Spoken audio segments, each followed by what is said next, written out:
இந்த பாடல் வரி ஒன்று வரும், கேட்டிருக்கீங்களா? எனக்கு பிடித்த உன்னை எங்கு நீ தொலைத்தாயோ, உனக்கு பிடித்த என்னை ஏன் கலங்கடித்தாய் அப்படின்னு சொல்லி ஒரு பாடல் வரி ஒன்று வரும். இந்த பாடல் வரி மாதிரி நம்ம லைஃப்பில் ஒருத்தவங்க இருந்திருப்பாங்க. அதாவது அவங்க நம்மளை ஒரு அன்கண்டிஷ்னலாக லவ் பண்ணியிருப்பாங்க. எப்படி அன்கண்டிஷ்னலாக. பட் இப்போ அந்த பர்சன் கிட்ட நம்ம நேசித்தோம் இல்லையா, அப்படி ஒரு சில கேரக்டர்ஸ், ஒரு சில அவங்க நம்ம மேலே காட்டுற அக்கறை, இது எல்லாமே குறைஞ்சி போயிருக்கும். எக்ஸாக்டாக சொல்லணும்னா, நம்ம நேசித்த ஒருத்தவங்க அவங்களுக்குள்ளே இருக்கவே மாட்டாங்க. அப்போ நம்ம ரொம்ப ப்ளேம் பண்ணுவோம். நான் லவ் பண்ண நீ எங்கே, நீ இப்போ மாறிட்ட, நீ இப்போ இப்படி இல்லை, நீ இப்போ அப்படி இல்லை, நீ வேறு மாதிரி இருந்த, இப்போ நீ வேறு மாதிரி ஆகிட்ட, நீ எனக்கு வேறு மாதிரி தெரியல அப்படின்னு நம்ம ரொம்ப அவங்கள ப்ளேம் பண்ணுவோம். பட் எக்ஸாக்டாக ஒரு கொஞ்சம் நேரம் பாஸ் பண்ணி யோசிச்சு பாருங்கள். அவங்க நேசிச்ச நீங்களா நீ இன்னும் இருக்கீங்களா அப்படின்னு சொல்லி யோசிச்சு பாருங்கள். கண்டிப்பாக அதுக்கு இல்லைன்னு தான் பதில் வரும். ஒருவேளை இருந்திருந்தீங்க அப்படின்னா இது கொஞ்சம் அன்ஸ்டேபிள் ரிலேஷன்ஷிப், ஸோ நம்ம அந்த 1% இக்னோர் பண்ணிப்போம். ஒருவேளை இல்லை அப்படின்னா 100% தப்பு உங்கள் மேலே தான்.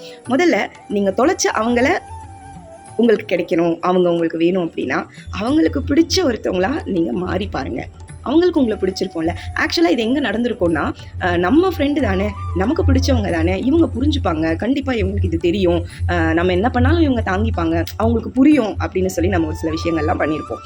ஆமாம், கண்டிப்பாக ஒரு உண்மையான உறவுக்கு புரியணும், தெரிஞ்சிருக்கணும், என்ன பண்ணாலும் நம்ம கரெக்டாக தான் பண்ணுறோம் அப்படின்னு யோசிச்சிருக்கணும். அதான் ஒரு உண்மையான உறவு. ஆனால் அந்த மனிதருக்கு, அந்த உயிருக்கு நீங்கள் அப்படி ட்ரீட் பண்ணும்போது என்ன சூழ்நிலையில் இருக்காங்க அப்படின்றத நீங்கள் யோசிச்சிருக்க மாட்டீங்க. கண்டிப்பாக ஒருவேளை அவங்க ரொம்ப வல்னரபிள் ஸ்டேட்டில் இருந்தாங்கன்னா ஆப்வியஸாக நீங்கள் பண்ண விஷயம் அவங்கள ஹர்ட் பண்ணி தான் இருக்கும், அதுக்கு அவங்க ரியாக்ட் பண்ணி தான் இருப்பாங்க. ஸோ எக்ஸாக்டாக நீங்கள் தொலைச்ச ஒருத்தவங்க உங்களுக்கு வேணும் அப்படின்னா, அவங்க தொலைச்சாங்க இல்லையா ஒருத்தவங்க, அவங்கள முதல்ல அவங்களுக்கு கொடுங்க.